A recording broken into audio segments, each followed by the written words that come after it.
Civil populace advised to share intelligence with law enforcement agencies to facilitate the fight against terrorism.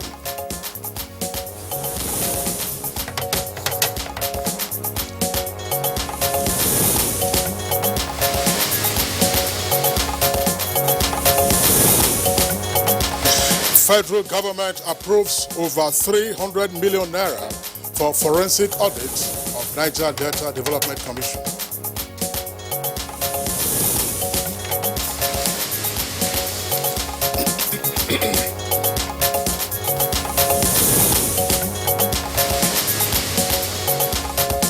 Traditional rulers in Nigeria seek more powers to secure their domain.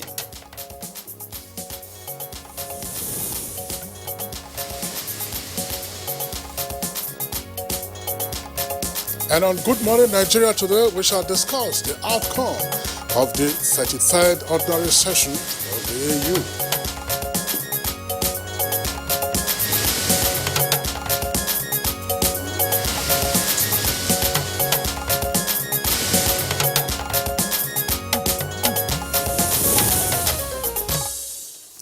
The 33rd Ordinary Session of Heads of State and Government of the African Union, which took place in Addis Ababa, Ethiopia this week, ended on a note of hope for a more secure continent.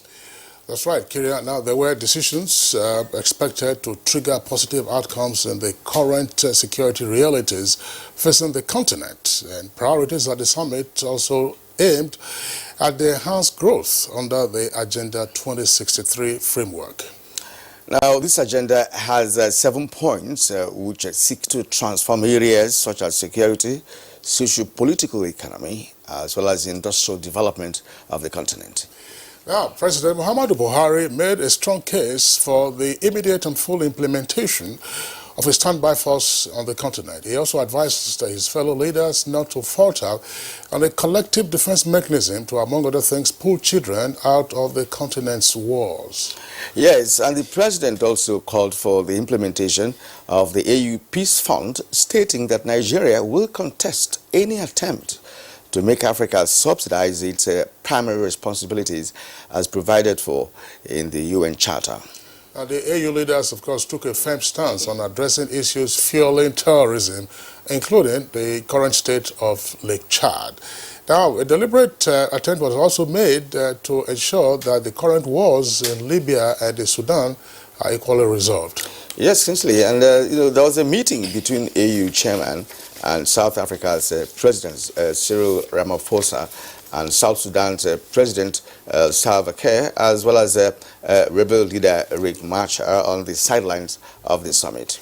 Well, of course, out of the summit, plans are on the way to ensure that the AU is more involved in peace processes on the continent. And leaders have got made a case insisting that Africa has to be more involved, for instance, in resolving the crisis in Libya. So those are some of the things that we can point to at this stage. But overall, what were the gains of the 33rd Ordinary Session of Heads of States and Government of the AU, and what actions should be taken to actualize the targets already set at the summit? Yes, and we have a panel of experts to discuss issues raised at the AU summit and how they will shape development in the continent. Welcome to Good Morning Nigeria. My name is Kirian Umayo. And I'm Kingsley Osadolo. I join my colleague Kirian and also welcome you to the program, reaching you live on the network service of the Nigerian Television Authority. We have our complimentary segments, and these include newspaper review, business, and others. In the meantime, here is Musbao Dan Wahab with the highlights of the morning news. Good morning, Musbao. Very good morning, Kingsley. Here is the news. More proactive and decisive measures are to be taken by the federal government to put an end to the Boko Haram menace in the country. President Muhammadu Buhari, who gave the assurance in Maiduguri during a sympathy visit, however maintained that intelligence sharing and synergy between law enforcement agencies and the civil populace are critical towards achieving the objectives. Operate with the law enforcement agencies and let us deny terrorists Boko Haram access. These are Boko Haram or whatever they are. They cannot come up to Maiduguri or environs without the local leadership knowing. I thank you very much, Mr. President. You have done well for us, and you are still doing for us, and we appeal to you to continue in this direction. We are also calling upon the federal government as well as the Nigerian military to open vista of opportunities to our internally displaced persons and host communities to have access to their farmlands with a view to getting their means of livelihood. Now, in response to the request by the governors of the Niger Delta region for a forensic audit of the Niger Delta Development Commission (NDDC), the federal government has approved 318 million naira for that purpose. And the Federal Ministry of Health has reiterated the call on Nigerians to be cautious and vigilant to the development of the coronavirus, Lassa fever, and other emerging health issues. To know that there is no case of coronavirus in Nigeria, and there is no case, in fact, reported in Africa. With Lassa fever, there has been quite a few incidents that have taken place since this year began, and but the treatment has improved, the reporting has also improved. The federal government has been advised to improve on security architecture of the country by giving powers to traditional rulers to secure their domain in addressing the security challenges in the country. Sultan of Sokoto Alhaji Sa'ad Abubakar and Oni of Ife Obainito Ogunwusi stated this at a summit on security in Nigeria and the role of traditional institutions held in Osogbo, Osun State. We degenerate into kidnapping, killing innocent people without even taking anything from them. When did we go down so low? That's the role we are supposed to play. That's what we need to go back to the roots, back to the basis, and find out what can we do. Because we know our people. We know how they will go about the whole thing. And it's the same thing. Nobody's breaking Nigeria. We don't even pray for such. And it will never happen. The Nigerian Police Authority is re-strategizing towards effective community policing for the nation. In line with this, the Assistant Inspector General of Police in charge of Zone 1 in Kano visited Jigawa State and met with the state governor and other relevant stakeholders on the issue. I will promise you all the support you need to make your job successful and easy. In the Nigerian context, there is the need to make certain clarifications about community policing. It is not an ethnic or state indigent police force. On the contrary, it is a police service that is keenly aware and sensitive to the needs of the community. From the National Assembly, the newly inaugurated Senate Committee on Constitution Review has been charged to give Nigerians a constitution that will guarantee peace in the country. This was at the inauguration of the committee by the President of the Senate, Ahmed Lawan. Let me take this opportunity to appeal to all those who feel very strongly about any issue that requires constitutional review to come to this committee, make his case, so that we are able to capture their issues rather than talking elsewhere. We will also liaise with our counterparts in the House of Representatives, the State Houses of Assembly, to collaborate and build consensus with all stakeholders to ensure synergy. And for 3 consecutive Wednesdays, the issue of security took the front burner at the House of Representatives. This Wednesday, the Sunday night attack by Boko Haram insurgents on travelers in Auno, situated a few kilometers outside Maiduguri, the Borno state capital, was the issue of discourse after being tabled as a matter of urgent public importance by House Chief Whip Mohammed Tahiru Mongodo. The Nigerian Army Armed Forces instructs the commuters on the Damaturu-Maiduguri road to spend the night before proceeding their journeys the next morning. This attack was preventable. This attack was dodgeable. This attack was avoidable, and it was equally repellable. And that ends the news highlight for now. Kingsley and Kieran will be back to continue Good Morning Nigeria on the 33rd AU Summit after this break. 20 years of travel and counting. 20 years of promoting tourism in Africa and diaspora. Over 3 million kilometers traveled. Over 30 African countries visited. Explored the diaspora in 4 continents. Connected over 100,000 happy tourists to Africa. Reached over 50 million homes. Igniting smiles across Africa and beyond. As Gogi Africa turns 20, we thank you and invite you to join us in the quest for 20 must-visit destinations in partnership with the largest TV network in Africa, the NTA, Ministry of Information and Culture, Ministry of Transportation, Lagos State Government, Canon, Delta Airlines, Royal Caribbean, Tour Brokers International. You too can still be a partner. Call the numbers on your screen or info@gogeafrica.tv. Goge Africa, celebrating 2 decades of heritage, travel and tourism. Not so fast. Look, I'm tired. I want to check out of this country for greener pastures. Just calm down for a moment. Please sit down. Do you have a job where you're going to? No, but someone is arranging, Listen, Alinko. Checking out of this country without proper planning means one thing. Unimaginable begin. You know, I've been in the diaspora, but legitimately doing great things at home and abroad.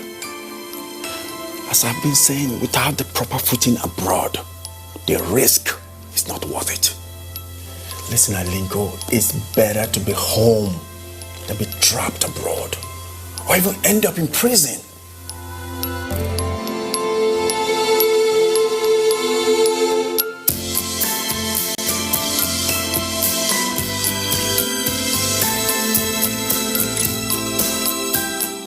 Dano milk for your family, because 100% of our milk is sourced from our farms. This means that we control the entire production process from grass to glass, taking great care in every step to ensure the milk that gets to you is of high quality, great tasting, and enriched with essential nutrients that are great for your family.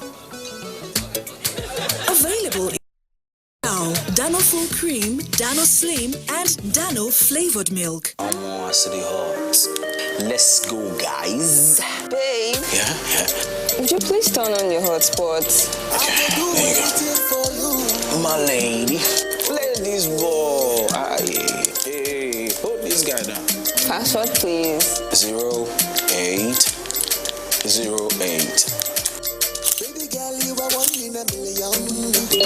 Babe. Yeah. You have a message. Read it out now. Read it out to my ears. Free your mind with Airtel Smart Talk and enjoy calls to all networks at a flat rate of 11 kobo per second. Dial *315# to join. Fine girl. Can I have your phone, man?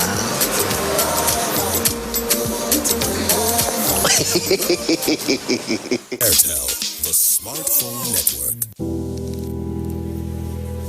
This year, the weather conditions harmattan in Nigeria is harsh, with temperature dropping very low in some parts of the country. Many underprivileged children are exposed to these harsh weather conditions, putting them at risk to all sorts of respiratory infections with devastating consequences. We request well-meaning Nigerians to kindly donate warm clothing, blankets, beverages, soap, moisturizers, and other essential items for the benefit of these children. Get involved to support displaced and underprivileged children exposed to these harsh weather conditions. Powered by Aisha Buhari Foundation.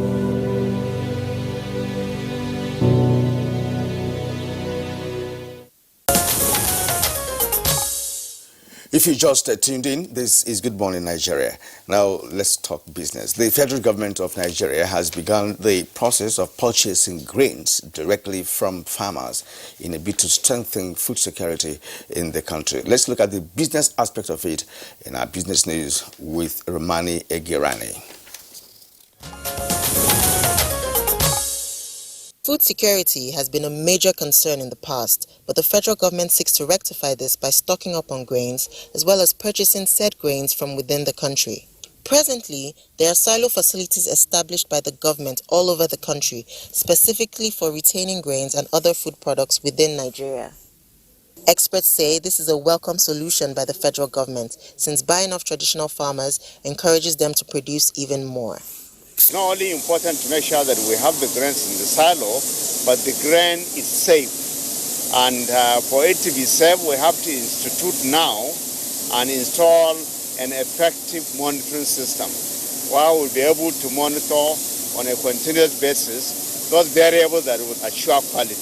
Now let's look to the floor of the Nigerian Stock Exchange to see how the market fared on Wednesday, 12th of February, 2020.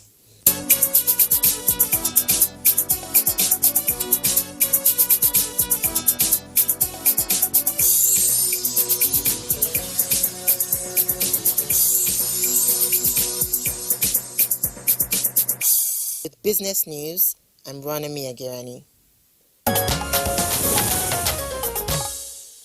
Many thanks, Runami, for the business package. Mr. Parivio is next.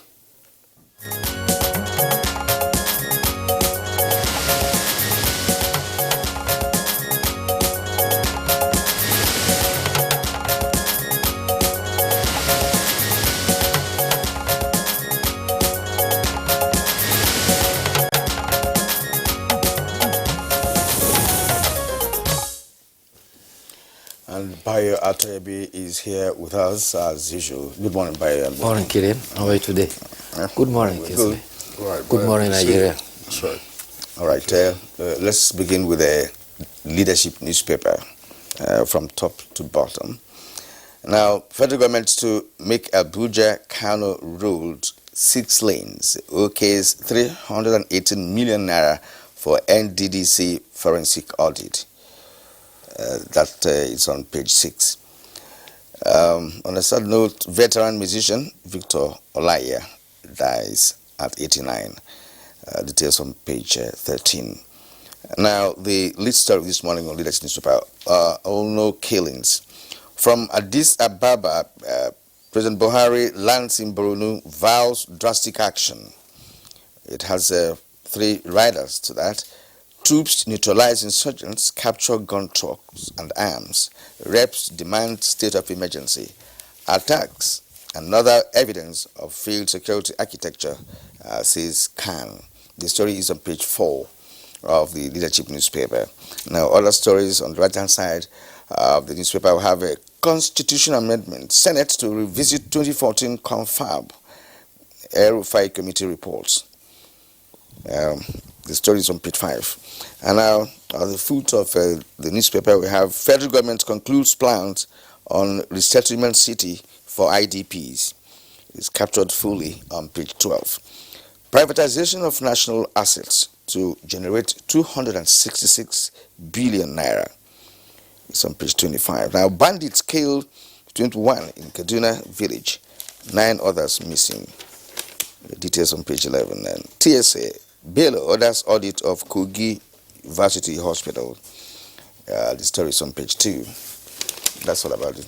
Okay, let's take a look at the Daily Sun newspaper. Daily Sun newspaper, near piece there beside the nameplate, says federal government sets up 3 coronavirus test centers. Details of that story can be found on page 12 and also on page 37. There's a writer there related to coronavirus, but it says federal government suspends power purchase agreement for AKK project. Second Niger Bridge ready February 2022, and that's attributed to Julius Berger, with details on page 37. Constitutional amendment, that's the kicker for the list story. Senate to revisit 2014 conference report and security alert at National Assembly. After Buhari's visit, Boko Haram hits Borno, but you see the photograph there of the president and leaders of Borno when the president paid a visit to the state yesterday. It says President Muhammad Buhari acknowledging chairs with the governor, the Shehu of Borno, and some Borno elders at the Shehu's palace during the president's sympathy visit following the recent terror attack on our new community. Boko Haram, that's the kicker. Buhari storms Maiduguri and expresses shock, blames community leaders for attacks, and reps seek state of emergency and security. Charlie Boy leads protest march over Ihedioha sack, page 39. Inspector General of Police and Southeast leaders meet over security to recruit volunteer constables locally, and governors must assume authority as CSOs, as Chief Security Officers of states, and that's attributed to Haneze. Well, let's start with the human interest story. Nigeria's high life music legend, Sir Victor Olaiya, has died at age 89. He passed on after a brief illness at the Lagos University Teaching Hospital about noon yesterday. Chief Ebenezer Obey has described him as one of the fathers of African high life music. He is a native of Ijesa, Iju in the Ekiti state, and he was born actually in Calabar on 31st December 1930. Some of his famous hits include Baby Joe, Omakupua Taxi Driver, and they have always remained evergreen. Many modern day artists are in fact rehashing some of his tunes. Well, he's gone, one legend gone. They share a name with Moses Olaiya, Baba Salabo. They are no relations. Okay. Yes. The Boko Haram federal government has said that proactive and decisive measures will be taken to put an end to Boko Haram menaces once and for all. President Muhammadu Buhari made this while he paid a sympathy visit on his way from Addis Ababa, where he had attended the 33rd AAU summit. He called for intelligence sharing by the security agencies as well as synergy between security agencies and the civil populace as a positive measure to end the insurgency. He called on the leadership of the various community levels to also support the security by providing adequate information to enable them end the menace of Boko Haram. Governor Babagana Zulum also welcomed the president and thanked him for the sympathy and condolence visit. He, however, suggested that the army should rekindle their initiative between 2015 and 2017 that saw the Boko Haram being pushed to the fringes of Lake Chad. He said they should redouble their initiative to tackle the apparent resurgence of the insurgency. He also called on the soldiers to be very patient with the civil populace, and he enjoined them to enable the internally displaced person to return to their occupation. The president was also at the palace of the Shehu of Borno while on the way from Addis Ababa. Meanwhile, bandits are said to have killed, one paper reports 16 persons, another reports 11, and all of them are said to belong to one family. This happened at a village, Bakali, in Giwa local government area of Kaduna State. Bandits numbering about 100 were said to have ridden into the village, shooting in the air, and they locked up a family comprising 3 wives and 8 children in a house and set it ablaze. Unfortunately, none of them escaped. A man, Alhaji Bakali, identified the 3 wives and the children as the wives of his younger brother and children.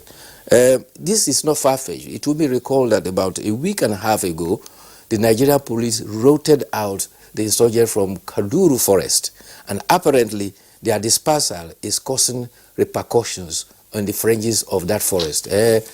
Banditry has increased on the Abuja-Lokoja highway as well as parts of Niger State, especially Shiriro local government area, which are all fallout from the routing of the bandits from the Kaduru forest. Meanwhile, the Southeast governors are met in Enugu, and this was at a summit that was titled Strategic Partnership for Effective Community Policing in the Southeast Geopolitical Zone. At the end of the meeting, which was the summit, which was organized by the Nigerian Police Force, the chairman of the Southeast Governors Forum, Governor Umahi of Ebonyi State, said, "We have read the position of," he read the position of the outcome of the meeting. He said, "We are satisfied with the strategies for the implementation of community policing program of the Nigerian police. It is not different for what we have in our area as neighborhood watch. President General of Haneze Ndigbo has also appealed to the federal government to allow the Southeast states also establish their own security. He says that this will benefit the Southeast because they know the peculiarities of the area. In fact, Chief Niangodo opted to name the security outfit Operation Ogunigwe. Ogunigwe is the homemade bomb that was crafted during the Nigerian Civil War. It had very devastating consequences. I recall very well then during the Benue Plateau, there was a bomb at the market, and another instance was a bomb at Lagos using the Ogunigwe. And there was a time, those of us who were pupils in the school, we have to scamper to our pits to take safety when the B-25 was conveying Ogunigwe to Kaduna at that time. That is the story you recall there. But the only worry or concern that I have about that is that the technology may have been lost, because if that technology was sustained, today Nigeria will be a manufacturer of that kind of bomb, globally, because it's very unique, and it could be part of our arsenal. They say is the mother of invention. We lost the opportunity of that by not, at least, using PRODA to develop some of those initiatives that came from the Civil War. Yeah. Okay. All right. Just before we take the editorial, I just wondered, the passage of Sir Victor Olaiya, yes, just at 89, do we still have, as of today, any Nigerian musician who is renowned for any particular instrument? Sir Victor Waifo in Benin is a professor. Is a multi-instrumentalist, but more famous for the guitar. For the guitar boy. But Sir Victor Olaiya was for the trumpet, and at least there were two other very famous trumpeters. Eddie Okonta, he was known as the Obi of trumpet, and there was also Zil Onya. They've gone. So where are the other trumpeters of the Nigerians? You keep hearing all kinds of that. These guys play I think they use this computer to synchronize it when they are dancing. They'll be doing the hand. Yes, but so. I think there are Femi Kuti is a good trumpeter. No. It's a saxophone. Yes. Well, whatever it is, it's the same family, right? It's the same family. They are wind instruments. Yeah, wind instruments. Yes. Exactly. So at least we have them. But then there are some of the others. I said them. No. There are young ones that are really are described as musicians. Those who can play.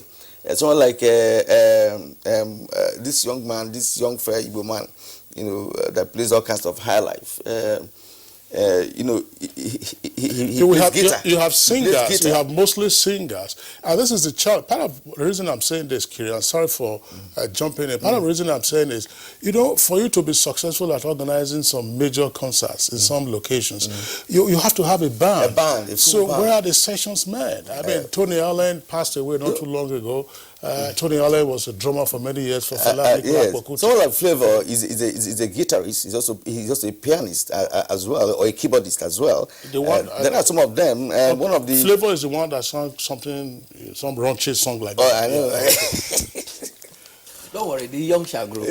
And we hope they grow right. Yes. Rest in peace, Victor Olaiya. The songs were very famous and popular. Also, from clarification provided by Minister of Health, that there is no coronavirus incident in Nigeria, and in fact, the whole continent of Africa. However, he has put in perspective the initiative by the Nigerian health authorities.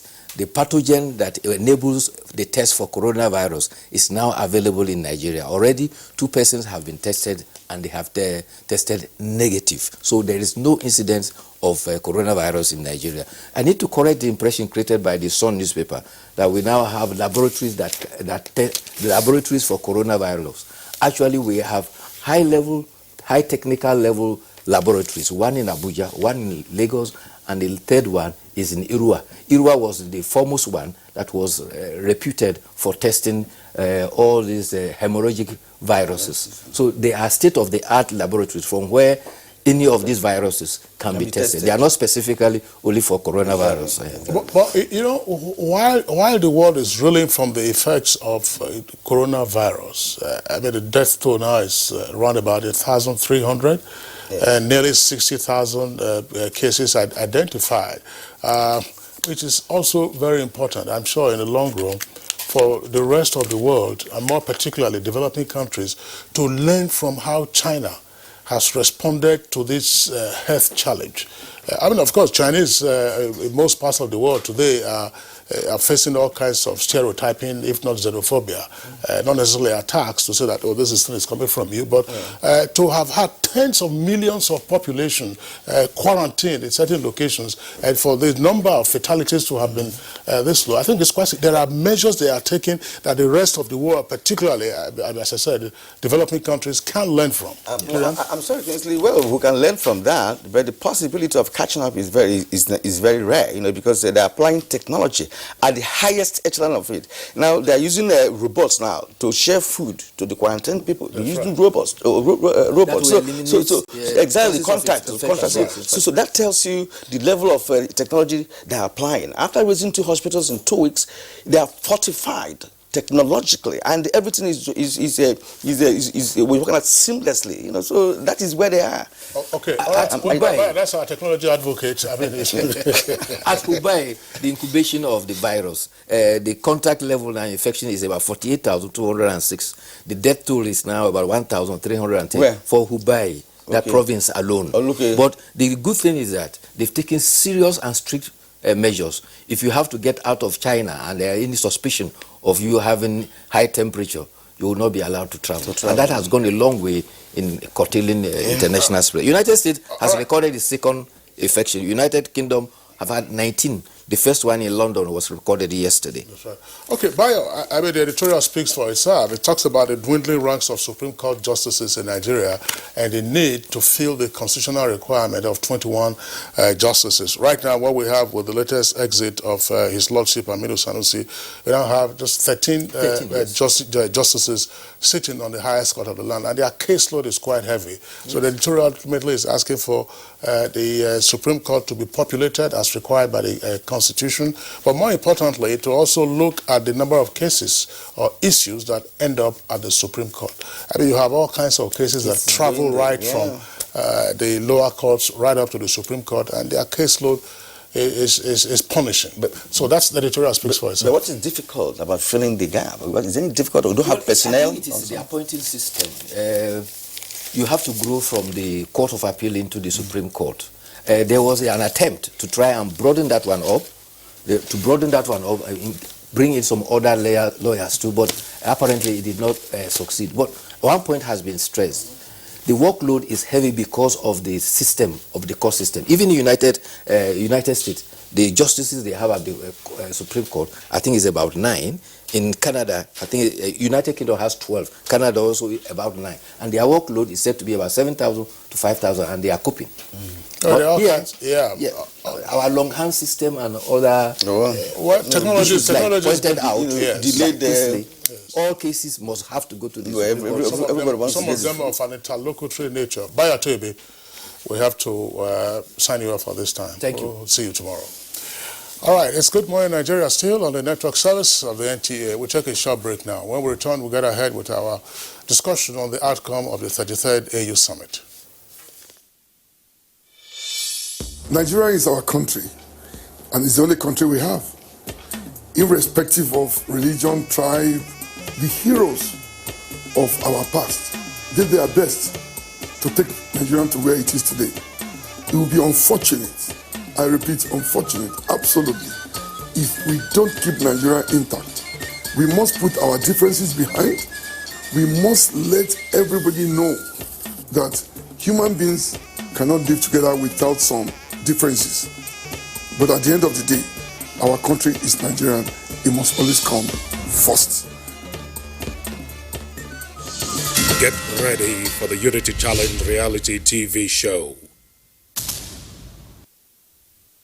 Coming soon.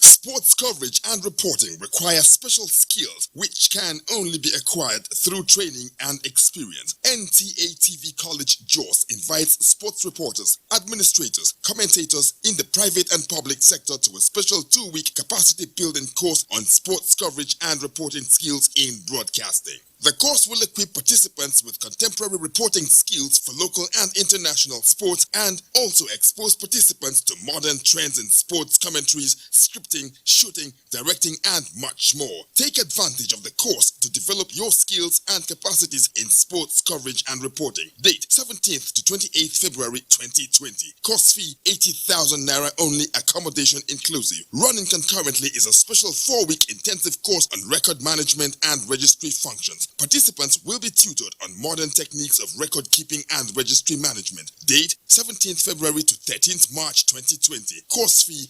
100,000 naira only. Accommodation inclusive. Venue of both courses is the serene and secure environment of NTA-TV College near Old Government House, Rayfield, Jos, Plateau State. For more inquiries, please call 0803-314-4383 or 0806-980-9807. NTA-TV College, Jos, training you to be the best you want to be.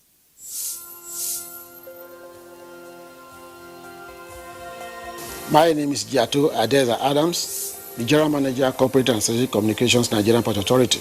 As regards the land borders closure, available statistical data from APMT, which is one of our terminal operators that is involved in container handling the terminal, has recorded an increase of 200 TEUs of cargoes into their terminal as a result of cargo diversion from the vessels originally meant for our neighboring countries. That shows you that the terminal operators is going to have an increase in revenue, which is accrued to the terminal, and at the same time, Nigerian Port Authority will equally benefit from the revenue increase. So that is the benefit we have derived from the border closure.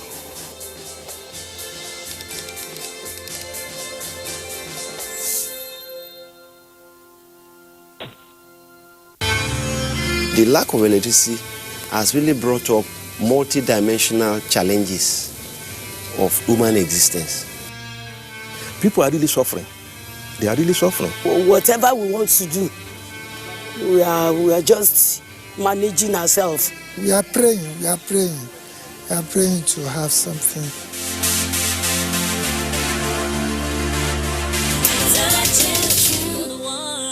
Touching lives.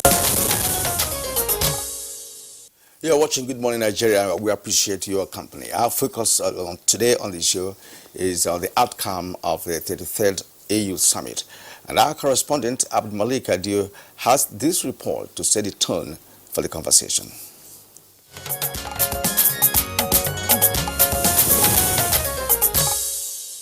The time has come for a new strategic rethinking by the Union to effectively prevent, manage and resolve conflicts in the face of new circumstances. President Muhammadu Buhari, addressing the 33rd Ordinary Session of Heads of State and Government of the African Union, he made a strong case for an immediate and full activation of a standby force for Africa, describing it as pivotal to maintaining the desired peace and security on the continent. Nigeria welcomes the collaborative leadership of the African Union with the regional economic communities in resolving conflicts on our continent. On the margins of the summit, President Muhammadu Buhari also participated in other high-level side events in furtherance of Nigerians' national, regional, and international goals on peace and security, countering terrorism and violent extremism, economic development, asset recovery, and fight against corruption.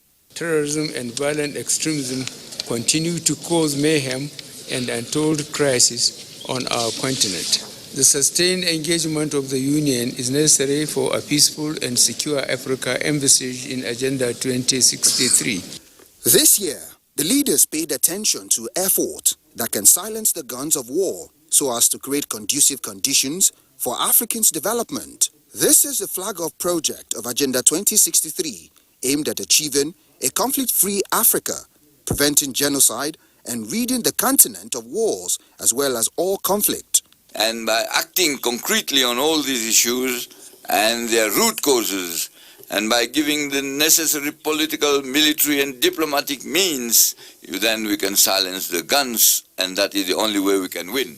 Ultimately, silencing the guns is not just about peace and security, but also about inclusive and sustainable development and human rights. I can guarantee the full support of the United Nations for this landmark initiative. President Muhammadu Buhari called for the full implementation of African Union Peace Fund and reiterated Nigerians' position to vehemently contest attempts to make Africa subsidize its primary responsibility in the United Nations as clearly provided in its charter. With 55 member countries in attendance, the African Union Summit also availed the Nigerian president a state visit to Ethiopia aimed at strengthening bilateral ties between Nigeria and Ethiopia.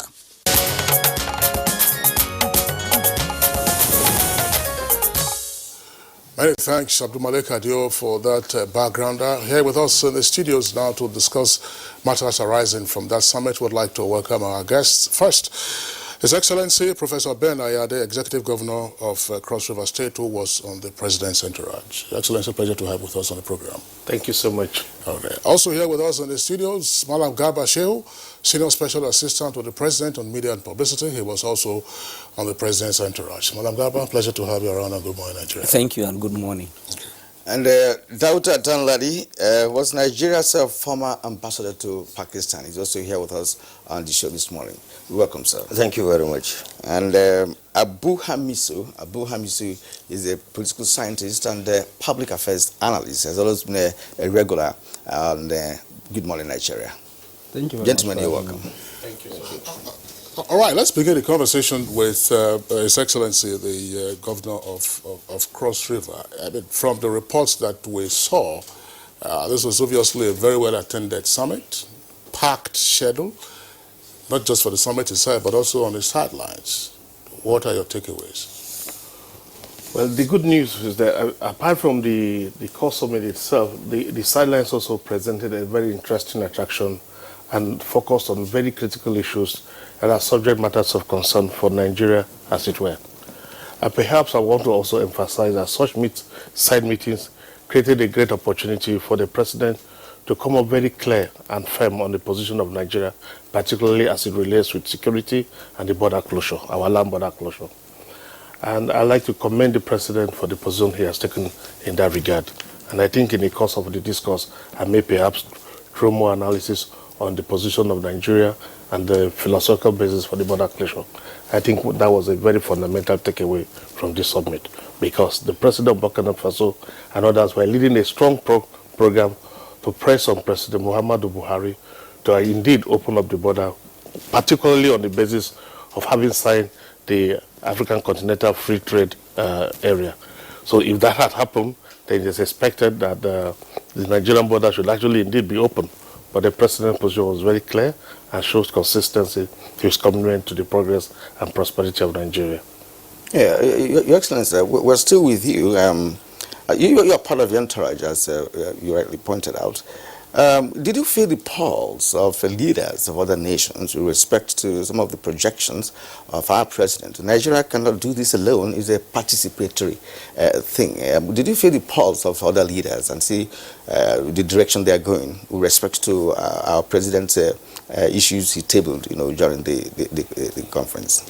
Yes. First, what I can establish very clearly is that President Muhammadu Buhari enjoys huge international respect, particularly on his stance on anti-corruption and the progress he has made so far in Nigeria.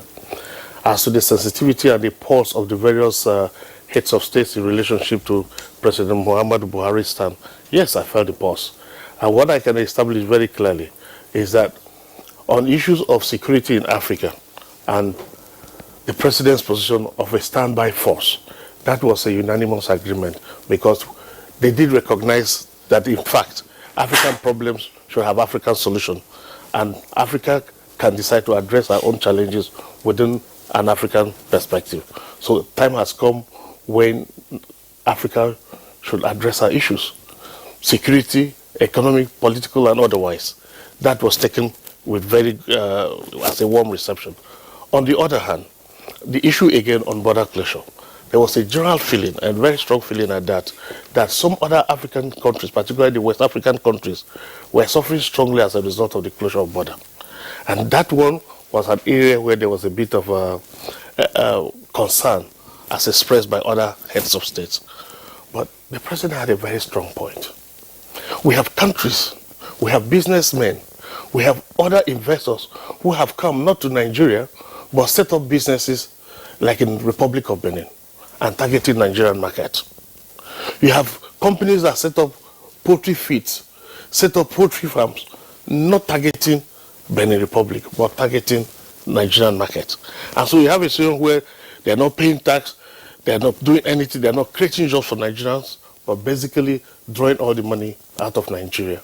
And as a president, you want to encourage people to go into farming. So you have more people going into rice farming as a result of the border closure.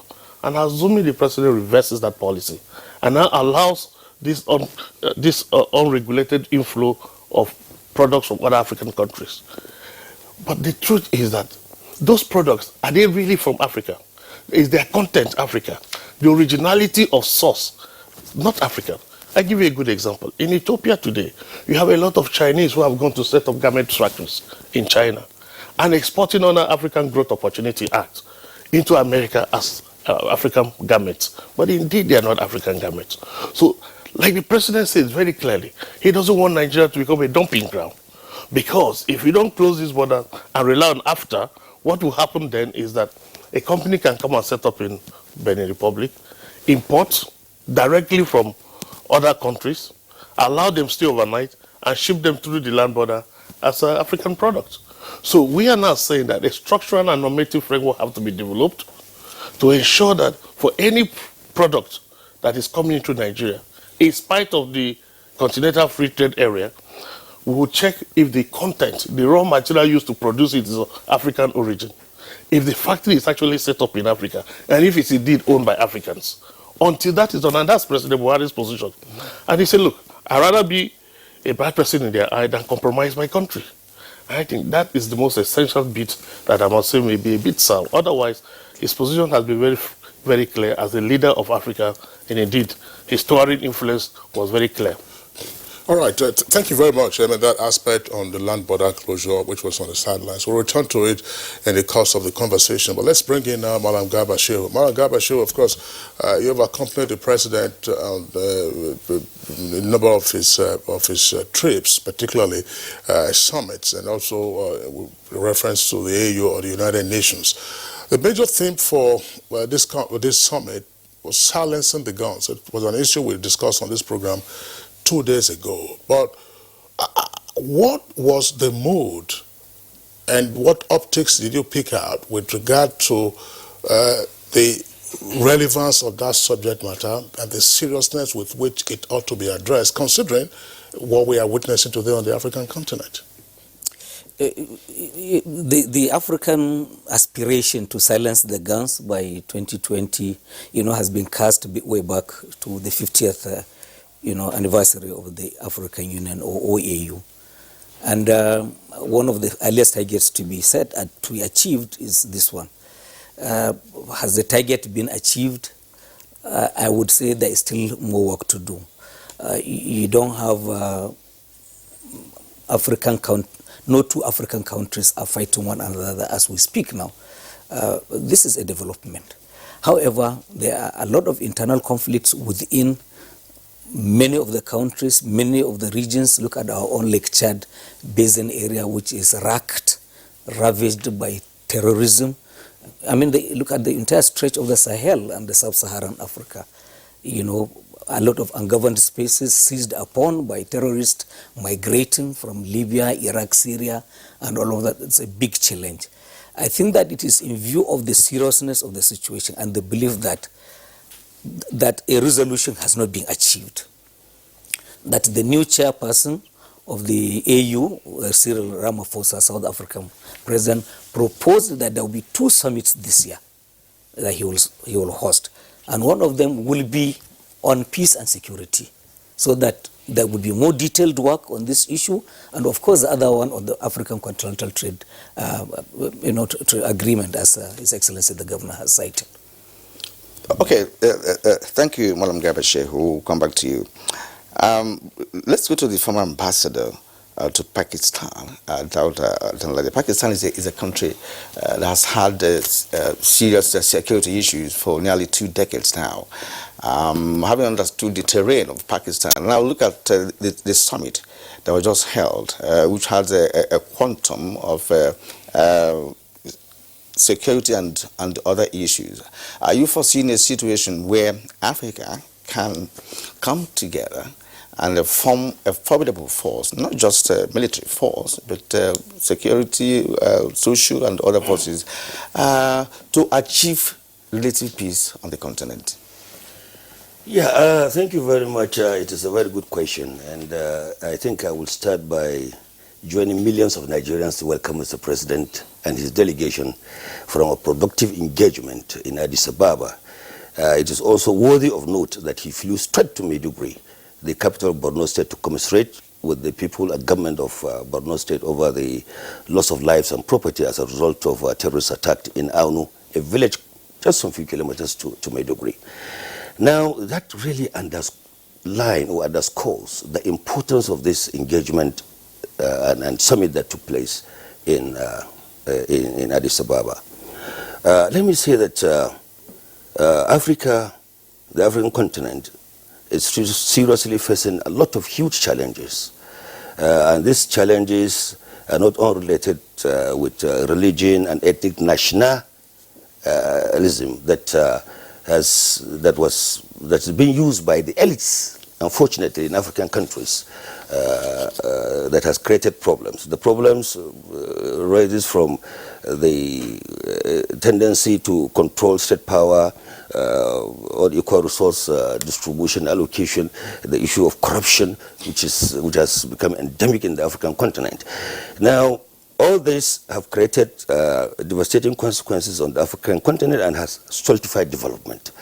And now, if we can just quickly look at the quantification of the cost of conflicts for Africa, the United Nations states that $8 billion is being expended in maintaining peacekeeping operations in African countries, as well as the World Bank states that about $18 billion is lost to conflicts every year. Now, if you add that together, you're looking at about 25 billion, which would have been used to inject into the development of Africa.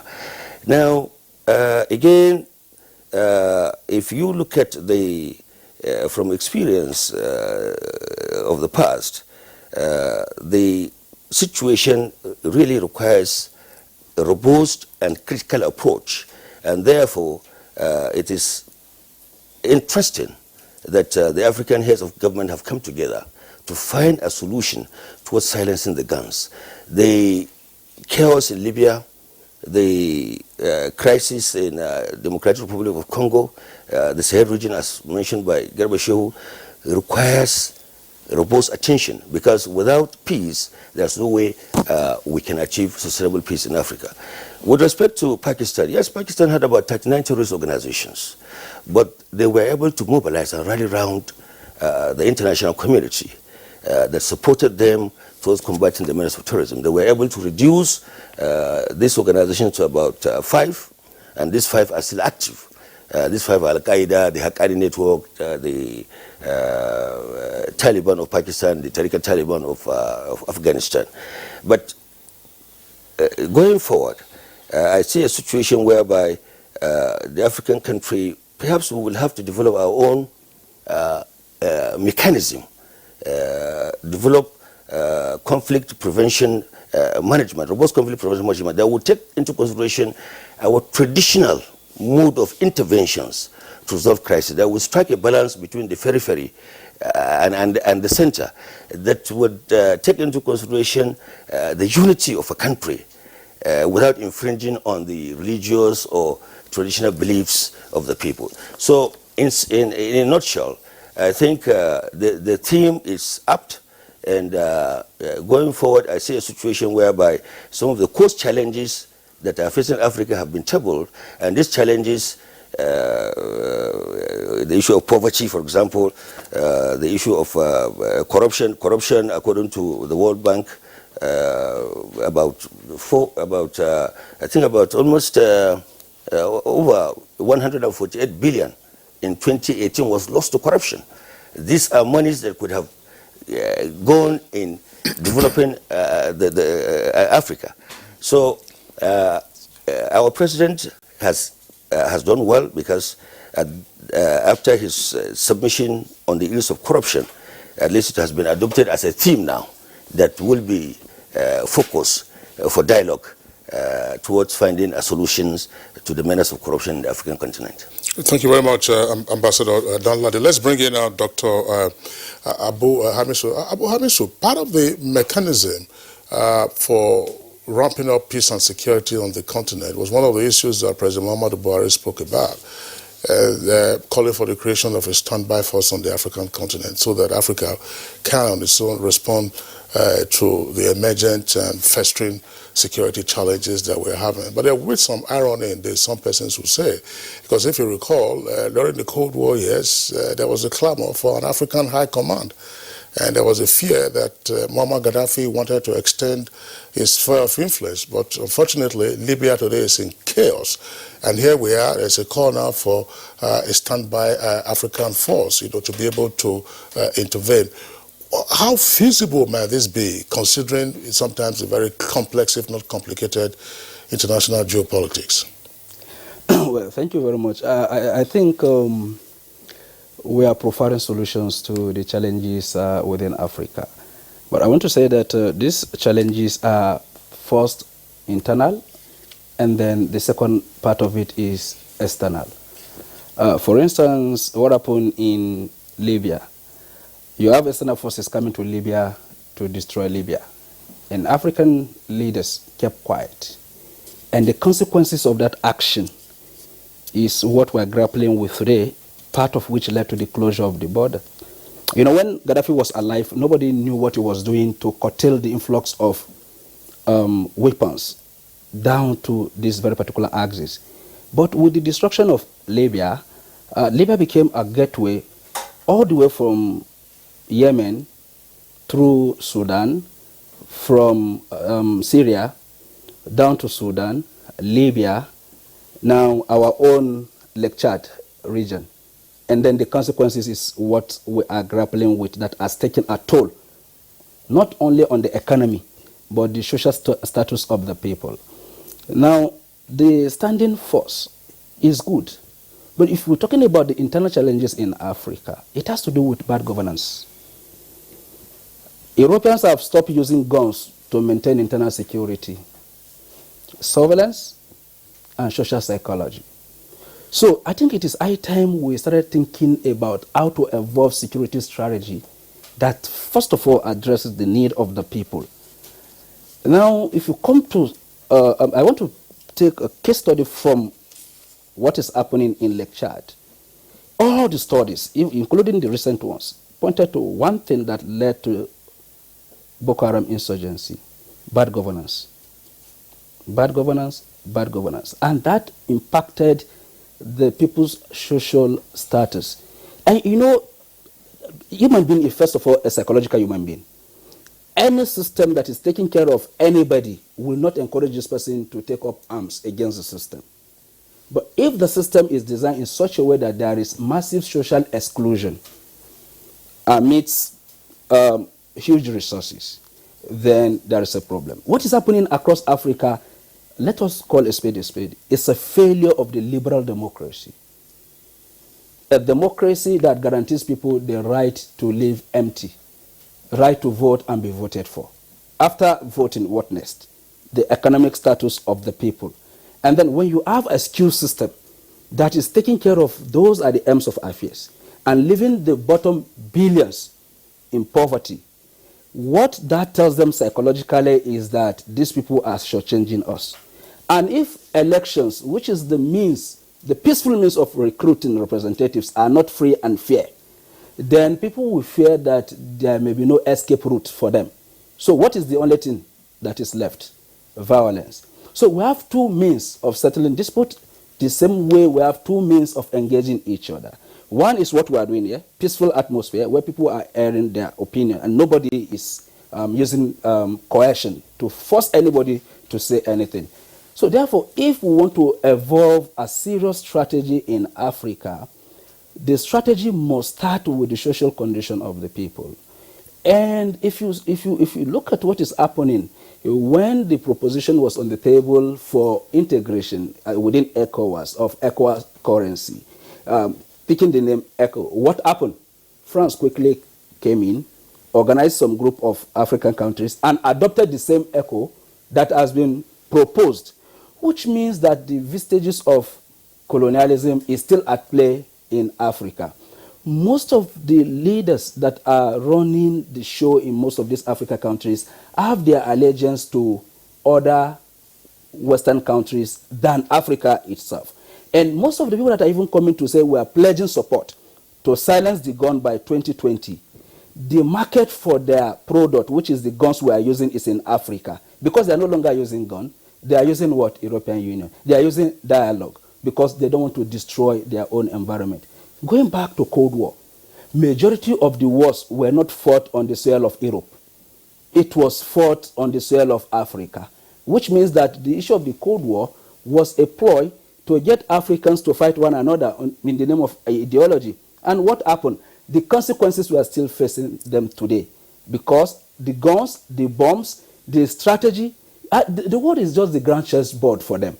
So it is still a continuation of the entire. So we have three things to do.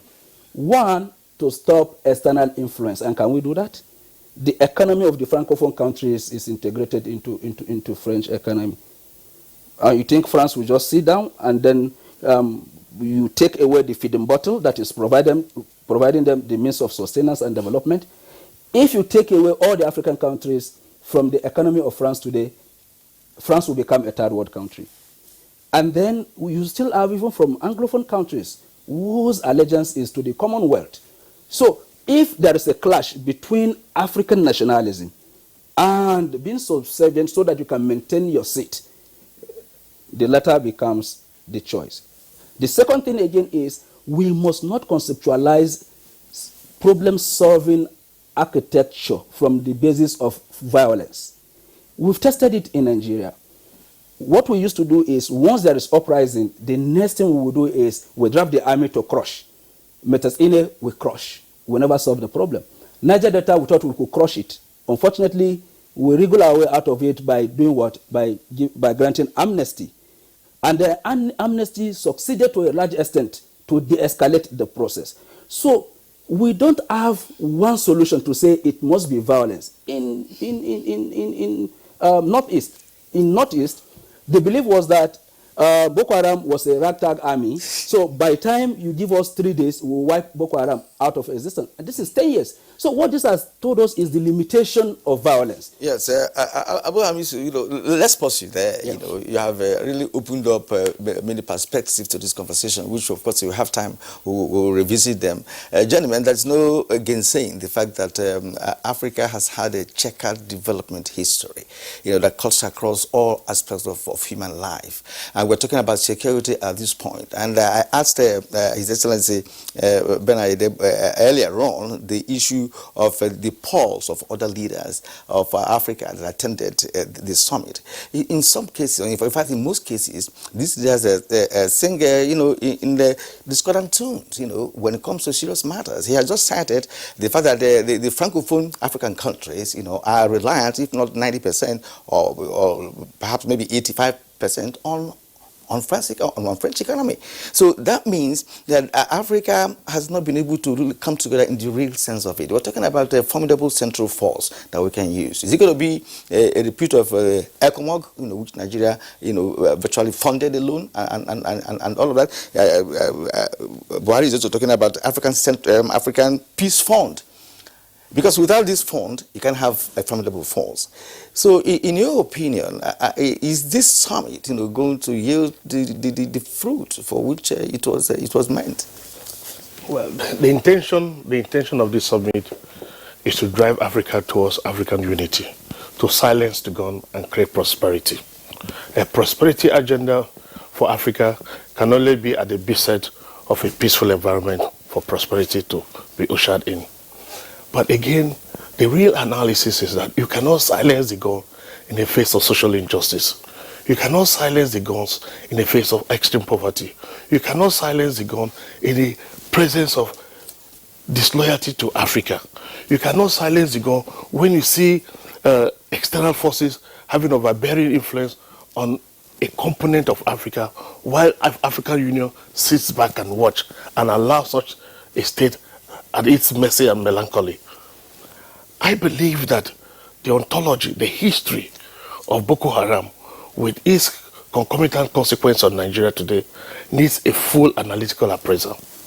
Sincerely speaking, when Gaddafi was alive, there was a continuous accumulation of arms and recruitment of young men from Mauritania, from Sudan, across up to Niger Republic and Chad, keeping them, arming them, preparing, as it were, for his own protection. Now, in the course of time, when there was a growing suspicion by international security intelligence, which gathered that Libya was indeed sponsoring terrorism against America, and America decided to come after him. When Gaddafi was killed, that was the beginning of the crisis that we see today. Now, after killing Gaddafi, what then happened was that Libya became unsettled. As Libya became unsettled, different quasi-forces started springing up, and different militia groups sprang up, taking political and ethnic divides. And as that admixture of cataclysm beset Libya, the spiral and consequential effect became very, very prominent. So what then happened? Those young men who have been staying under the control of Gaddafi started spreading out. Now, as they did, they started coming towards our own country. And so those men who are already armed, who have a business, the sole business of killing for a living, protecting Gaddafi, now had nobody who was taking direct care of them. Now, as these young men started migrating, and they migrated in, as they come in and they come down south, until gradually getting into Nigeria. Now, and I use this opportunity to share a direct relationship between the AU summit, as it were, and the Nigerian situation, and the public opinion of what Boko Haram is in Nigeria. So it is not an ethnic or a religious issue between Christian and Muslim. It is a consequence of the release of that armada of forces from Libya, which is existential in nature. Somebody has to survive. Now that our breadwinner is not there, we have to move on.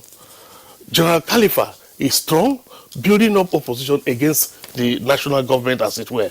And what happens? The international communities, they're interested in the crisis in Libya. And like President Buhari said, unless you resolve the conflicts in Libya, you cannot address Boko Haram.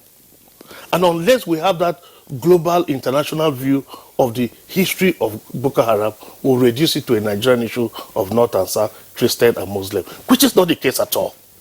It is not one group of Nigeria trying to wipe out the other. It is an external force, and it's been accentuated, celebrated, because people are benefiting. Now, with the availability of those young men with guns in their arms, the countries that are interested in exploring gold in Zamfara, they are ready to fund those people at $120 a week to send you there and destabilize the governments of northern Nigeria so that they can have access to the solid mineral.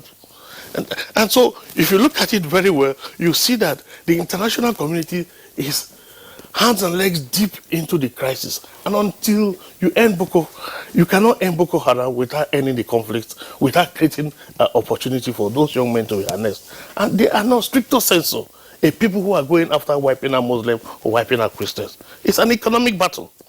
So people have taken advantage of the crisis in Libya, and of course, Libya crisis with the recent development where they're trying to block production of oil in Libya, the price of oil will go up. So oil producing countries are ready to continue to create that crisis and sustain that crisis in Libya so that the oil price will stay up. So you see a complex interplay of economic actions being manifest in a loss of lives. People have lost morality and good conscience where people can trade blood for oil. People have lost the sense of the essence of life in thanatology, death and dying process. It allows you opportunity to have a green reflection of your living experience and ask yourself, in all this primitive accumulation of wealth, sacrificing humans in their numbers, innocent people, all to just get access to their solid mineral base. Look, if you take Bochi today, massive deposits of tantalum and tantalite. The satellite imagery have shown massive deposit of solid minerals in the northern part of Nigeria, and that's the future, and that's the President Buhari's position of Nigeria beyond oil, to create a value chain and beneficiation process in agriculture as well as solid mineral as an alternative to oil. And the international community knows this.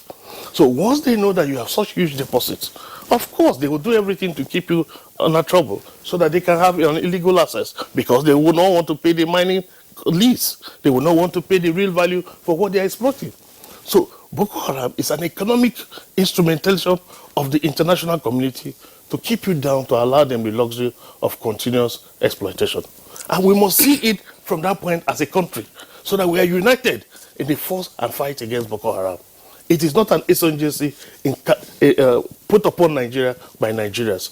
I disagree totally.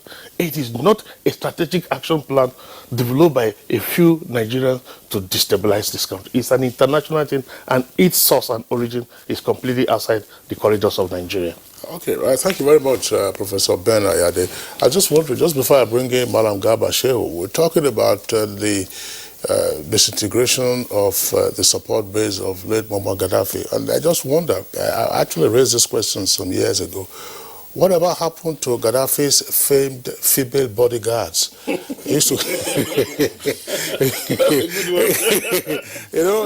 he used to go about with female bodyguards. Are they also now part of the terror groups that we are seeing all around the Sahel and elsewhere on the African continent? But Malam Garba Shehu, I mean, yes, we can drill into the constitutive factors of the conflicts that we are seeing, and then the manifest consequences of those conflicts. For us in Nigeria, for instance, apart from Boko Haram, banditry, which is the new name for the destabilization of most parts of the northwest and parts of north central, kidnapping, for ransom, the kind of variety of it that we have also seen. But from your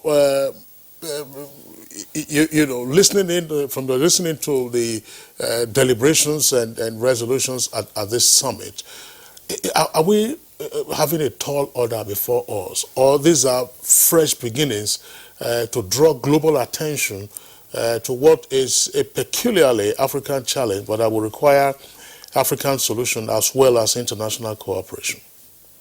Well, obviously, in an international gathering such as you had, opinions are bound to vary.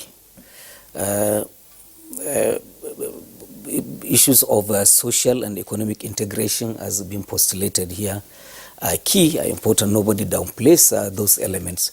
But it is also important that sight is not lost of the immediacy of some of the problems that we face, created by ourselves, which if we resolve them, we can have a more livable environment throughout the continent. For instance, in West Africa, this year there will be about 5-6 elections. And in those elections, 3 sitting heads of state want to do third term. And already, as in the case of Guinea, killings are going on, attempt to change constitution and so on. So these are some of the immediate things that presidents like President Buhari are looking at. Yes, challenges of social integration and alienation, exclusion are present in all of the areas of, but that's why he keeps talking about environment. Some of the challenges we have are having to do with the situations that we have not ourselves created. Climate change has dried Lake Chad Basin. 40 million people who had lived on fishing, agriculture, and all of that, suddenly much of that is just flown out of the window.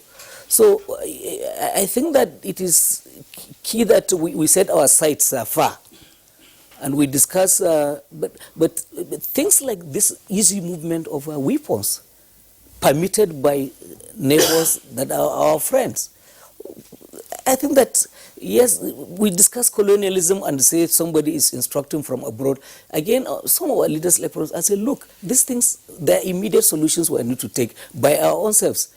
The Libya that we're all talking about, there's no African hand in the resolution of the ongoing crisis. It's Europeans, Turkey and all of that talking about Libya and trying to resolve the problem. And African Union has been alienated. And so this is what this summit is saying, look, wow, this is our own problem. We live with it. So we've got to play. Or look at South Sudan. Sure. Two leaders can't just agree with one another, and they have two deadlines have passed. They are unable to form a government that will manage the newly independent state. They have another one coming, 22nd February. If that one fails, we don't know what will happen. So I think that, yes, we can set our sights far, but there are things that are within reach, and with the strong arm as represented by presidents such as Muhammadu Buhari, we can get sense into the heads of some of the leaders that are on the continent. Gentlemen, Africa seems to be sitting on a keg of gunpowder, because if you look at the entire political, economic, security terrains, you find out that there seems not to be a concrete plan to achieve something. Let's face it. If I guess Hamisu has said that we have European involvement in all of this, but if you don't make yourself a fertile ground to grow, whatever is the philosophy or ideology of the Europeans, of course, it's not going to work.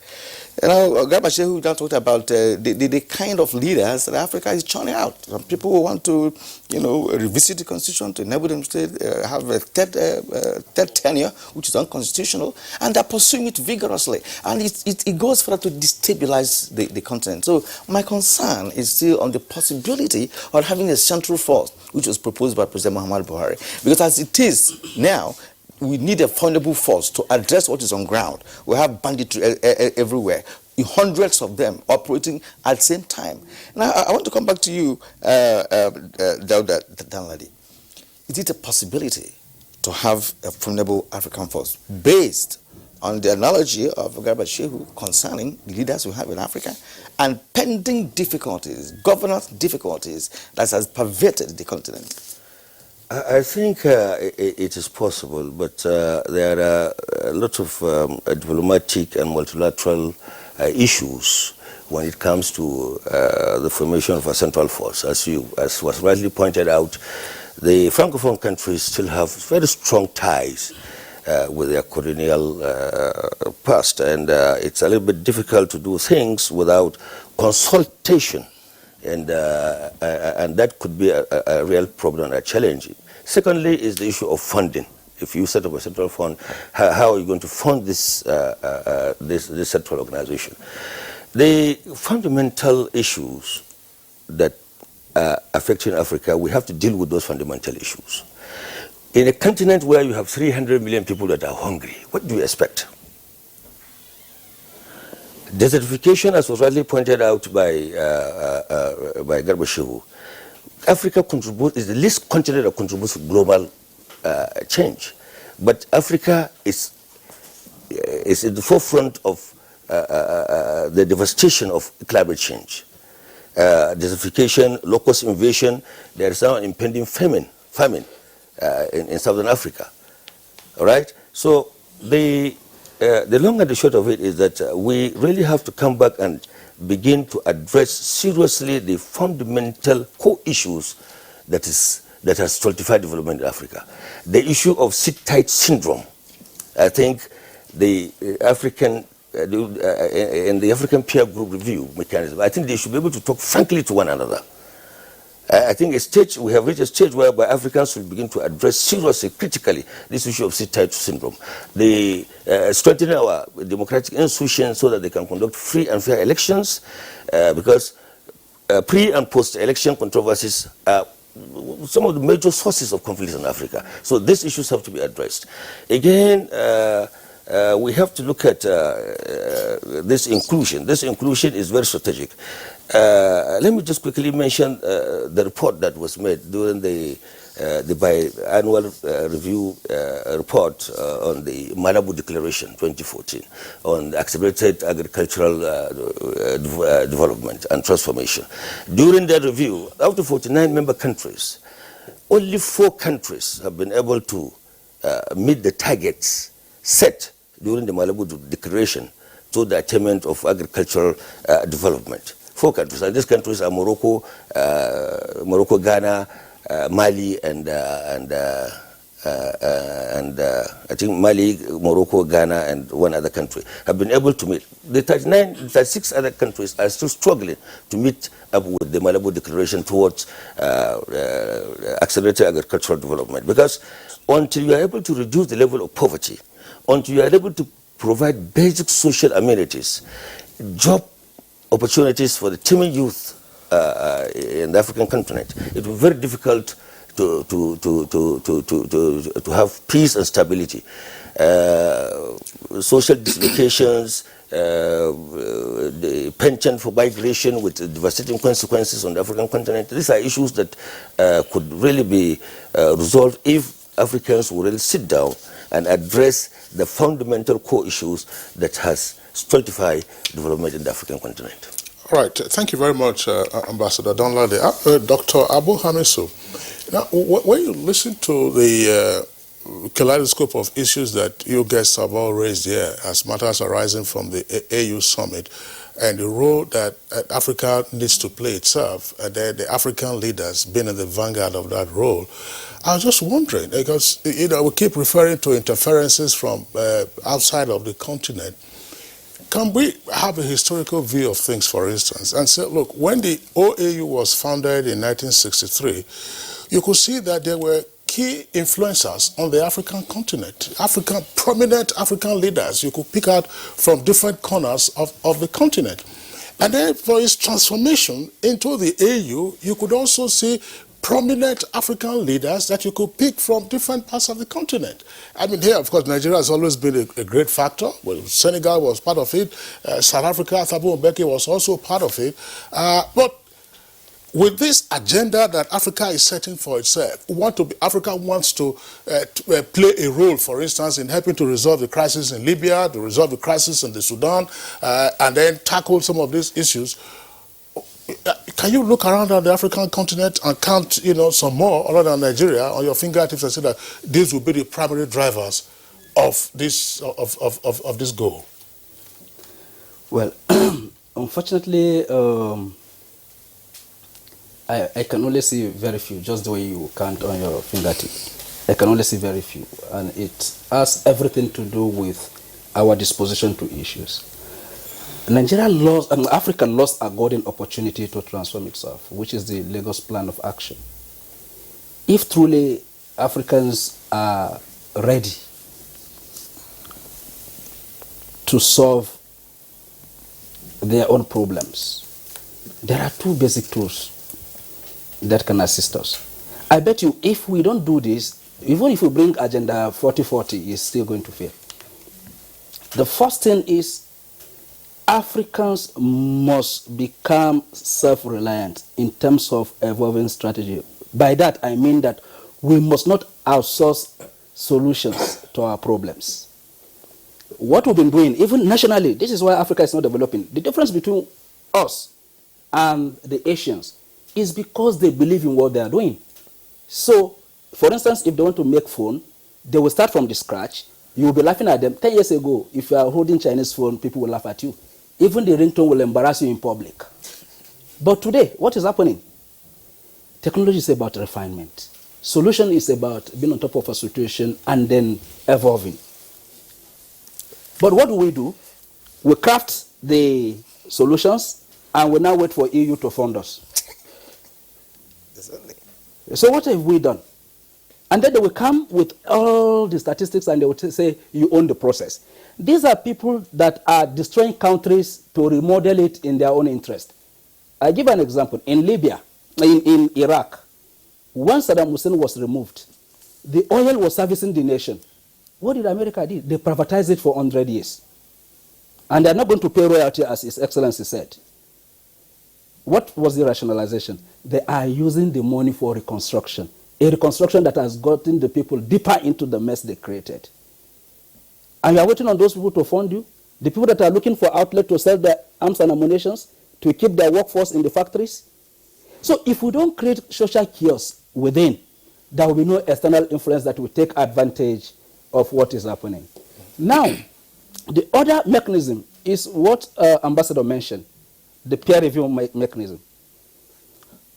What does that supposed to do? Is to tell ourselves that, look, from the goals we've set for ourselves, it seems that we are not going in the right direction. Frankly, we talk to ourselves. But if you pick each of the African countries, you will see internal contradictions and discontent arising from the clash to get hold of power. And this has consequences for our development as a nation. So if we really want to, and unfortunately for us, people believe you can leapfrog and develop. Now, you can leapfrog to the extent that the internal capacity utilization is available. Is it not a contradiction, Mr. Kingsley, that on the surface of Africa, you find poverty working? Beneath it are riches. So why should we say there is poverty and hunger everywhere? But because we are taught to believe that most of these very particular resources must find its way back to Europe to be processed and then brought back to Africa. So if a primary producer of any resources, poverty will be a lot. Those that are converting, for instance, you take a ton of cocoa from Africa to Europe at the cost of, say, $30,000 US.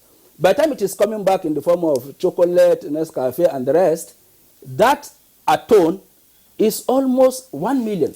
So these are the challenges we are facing in Africa. Dr. Abu Hamisu, thanks a lot. I'm just wondering, Ambassador, let me draw you into this. The apparent deficit of key influencers on the African continent. I mean, it's almost, it's worrisome that if you were to draw the map of Africa today and you are trying to identify heads of state or names of leaders that you can immediately count on your fingertips and say, okay, let these persons be the ones that we can engage, and then we can rely on them to drive the agenda and the process that we are talking about. It's like a tall order. Yeah, I think you're right. In the past, we had Pan-Africanists like Kwame Nkrumah. We have the Zik of Africa. Yes, Zik of Africa, of course. But I think over the years, we think we have really deviated from this issue of integration, the need to integrate the African continent. And I think it is in this 21st century that efforts are being made, really, to address this issue of integration. And that is why it is commendable that at least the Free Africa Continental Trade Area has been signed. Again, it is it is worthy to also mention that during this, the concluded 33rd summit, about 12 heads of government have come together and committed themselves to the promotion of arts and culture as a tool for peace building. Again, I think they have also identified the fact that arts and culture will further contribute in integrating the African continent and providing a veritable source of income to the African continent. But you are right, there is this deficit, but this deficit today, I think, is being reversed. It's being reversed by the presentation that have been made, by the robust presentation, especially by our president, which has now set the tone, especially in the area of combating the menace of corruption. You see, this corruption is a cancer that has eaten deep into the African societies and has been contributing, depriving the African continent of the resources for development. And if you look at it critically, you see that there is the kind of a contrived, I will not say a contrived connivance, by some of the Western countries for providing safe havens for the outflow of funds that have been siphoned from Africa.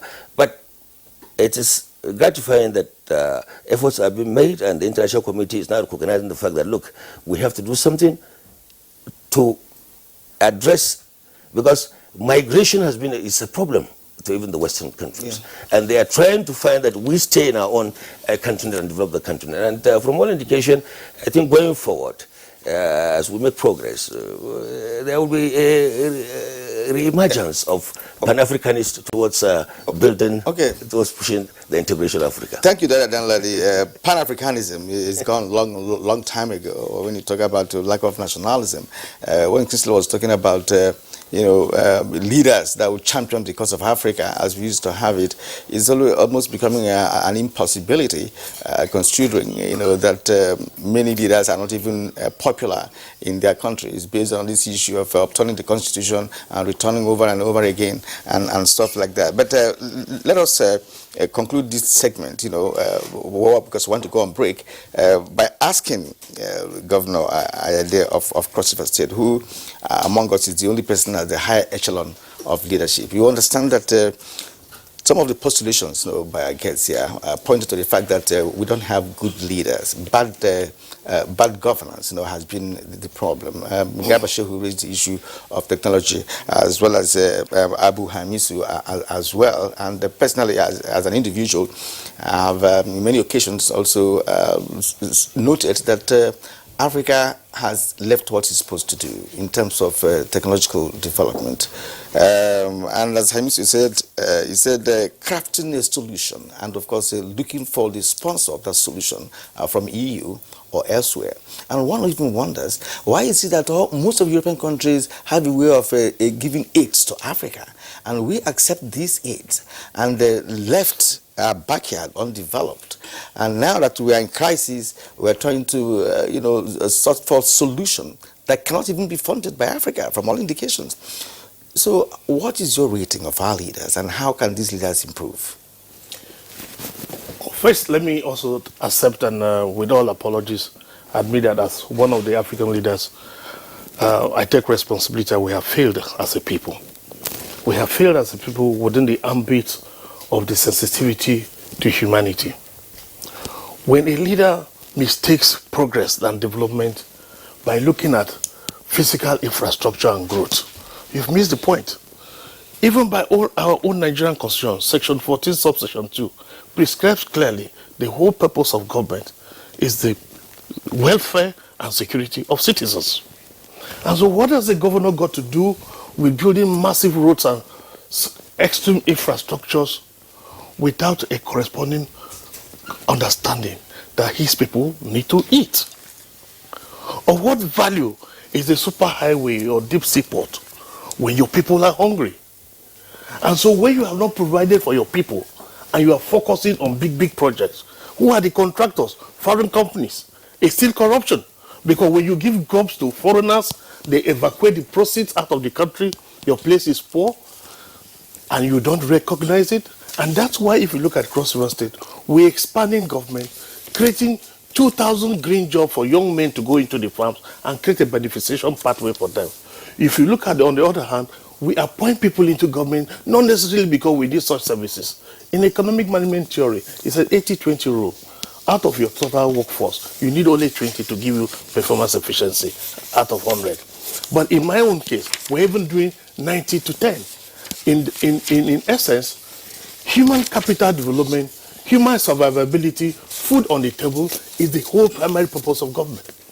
If African leaders stop 1 minute and focus on our citizens, that is the only way we can make progress. And globalization is also an imperialistic tool. Isolationism is the way to go.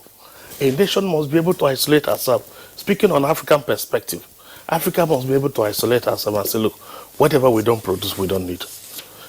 I was in Ethiopia with Mr. President, and I saw a bridge construction program where they were using manual labor to build a flyover. In India, there's a law restricting you from awarding a contract of any flyover or any highway to any company except a 100% Indian company. And that once you're doing the construction, you should not use lifting equipment. So you are not allowed to use crane. Women have to take a pan, even if it's 27 floors. You must create a job for people.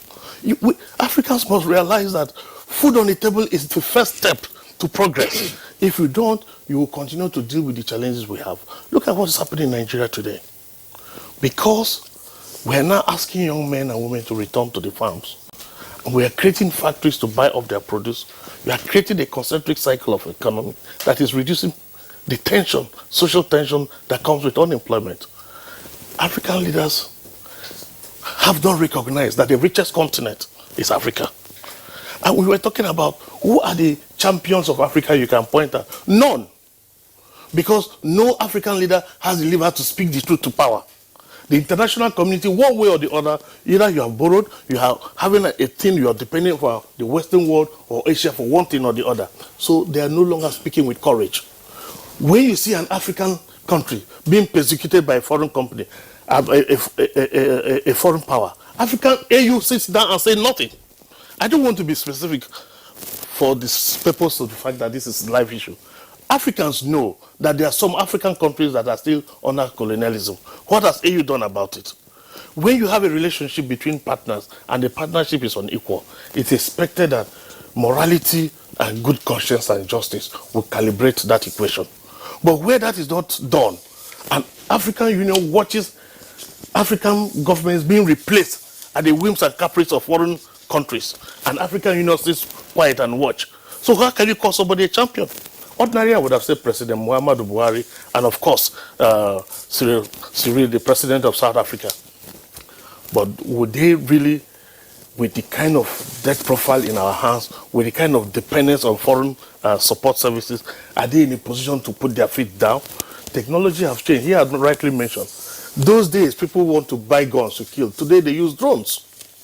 So if these guys have made a greater sophistry of technology and apply warfare by biological warfare or by way of the instrumentality or use of advanced satellite war, non-contact war, when only Africa needs the guns, the factories have to keep working. So you have to produce the guns, you have to ship the guns to Africa, you have to create crisis in Africa.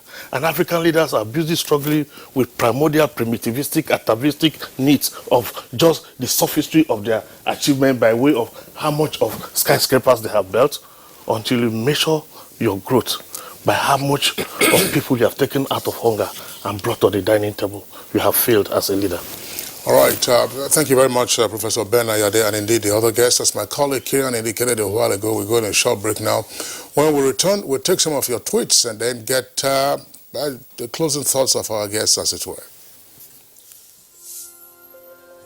My name is Balaunti. I'm the Managing Director of Petroleum Product Marketing Company, a subsidiary of NNPC. There are significant price discrepancy between Nigeria and its neighbors across Africa. There's a discrepancy of between 150 to 250 naira. That creates an incentive for arbitrage, whereby smuggling triumphed by taking petroleum products across the neighbors so that they can be sold at higher price.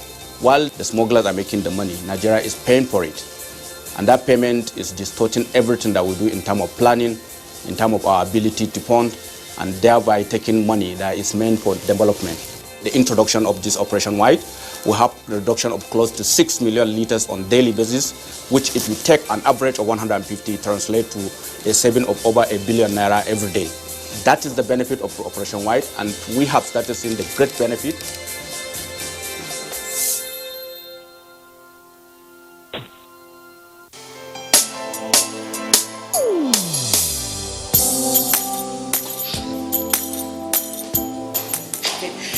Chief, good morning, sir. You are here already? No, now my spirit day, my body day for house. What kind of question is that? Were you not the one that fixed this meeting for 8 a.m.? You are now coming by 10 a.m. and start asking me jab questions. But Chief, now, I'm sorry. Don't you also go late for meetings sometimes? You know now, African time. No more African time. And no more pancaking of face during office hours. At the end of the day, we will lose valuable time. We will not make progress. If we want to move this nation forward, we must treat business as business and respect time. Change begins with me. Thank you, sir. I'm sorry. Can we go for the meeting now, Chief? Later. This message is brought to you by the National Orientation Agency in conjunction with the Federal Ministry of Information and Culture. You are still watching Good Morning Nigeria on the network service of NTA. Many Nigerians are beginning to respond and are making their own contributions by via tweets, and we have them here now. Kinsley and I will try and do justice to that because some are very lengthy. This is what we can do with that. First, we'll start with Chris Simeon, who says that it's not just all about to gather every year for the AU summit. It is high time for the African leaders to rise up to strong zeal and tackle the challenges confronting African continent. Okay, one Google Silvanos tweet says, thank God for the success of the summit. At any rate, I will submit that certain issues must be revisited with regard to security in terms of the linkages involving Boko Haram, banditry, and kidnapping. But the Mosi Haruna Adamu Agenda 2063 is achievable through strong political will. There is a clear difference between what the member states agreed to do in principle and what they implement in their various states. All right, Bashiru tweets, African leaders declared silencing the guns 7 years ago to end all conflicts in Africa by 2020. Here we are in 2020 with conflicts not even near ending. It shows clearly whatever strategies being taken are not working. Raphael Collins, AU needs to be more active, especially in the fight against terrorism and banditry across parts of Africa.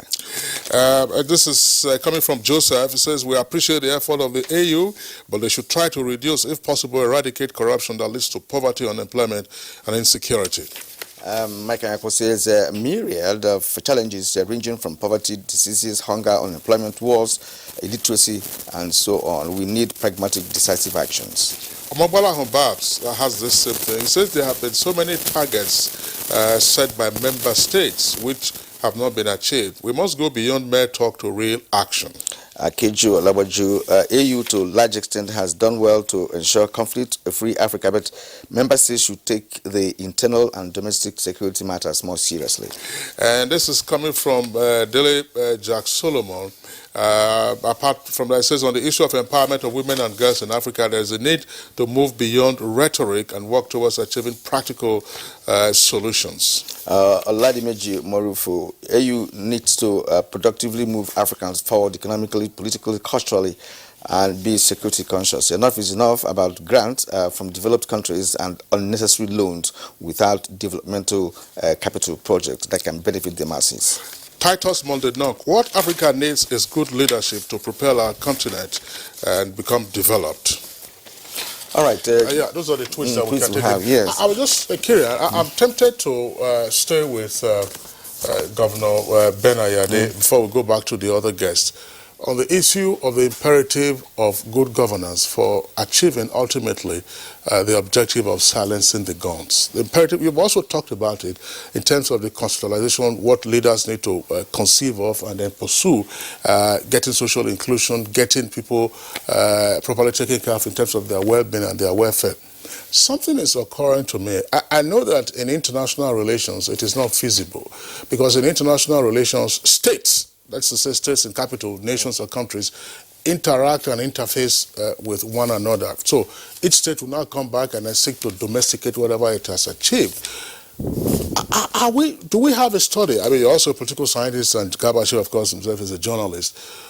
Do we see a situation where after the summitry by heads of state, achieving the cascade of the goals and objectives becomes a challenge? Considering the nature of the administrative units. In Nigeria, for instance, I mean, we're on the federal system, 36 states plus the federal capital territory. And we keep talking on this program, through our guests, what the role of the subnational government should be. Do we know, for instance, elsewhere on the African continent, we still have a number of big men on the African continent, by the way, when they go back to their respective countries, how do they cascade down this whole objective of saying we want to silence the guns, we want to empower our women, we want to empower our youth, we want to get people out of the poverty trap without necessarily running to some metropolitan capital to get instructions? Well, I agree with you and I sympathize with this situation. Most times when, like this last summit we just finished, there's a debriefing on the Nigerian part and an action plan developed, consequence therefrom.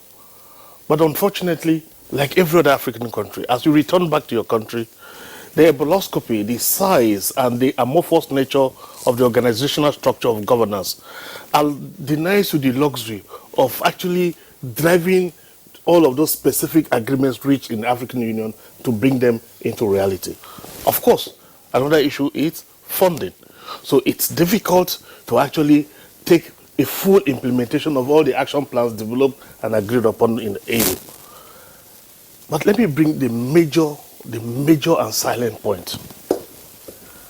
African leaders should know that leadership starts from the smallest, which is the family, the nucleus. And so instead of AU to spill up big programs like 50% to women, we want youth inclusion of these percentages, the reality is that every small community, as a small unit, to start to develop an action plan that brings prosperity at their local level. In other words, if you look at countries that have high deposit of coltan, which today is used for the manufacture of computers, televisions and the rest, is the hottest mineral today. All of such countries that have such deposits have Africa rally round to protect them from Ebola, to protect them from insurgency, to protect and let them have that prosperity. For the kind of wealth we have in Africa, for the kind of intellect we have in Africa, for the kind of resilience we have in Africa, the missing link is the implementation of all these documents. And that is your question. Do we have a structural and normative framework to drill down and implement the AU recommendations? No. And I'm talking as an African, so not Nigeria. From the African continental perspective, no. Because as you return home, you have primary things that have taken your attention completely away from what you went to Ethiopia for. So there's lack of continuity. As a matter of fact, Hamisu will take part of this question, because when Obama was a U.S. president, Africans saw him as one who was not interested in assisting Africa.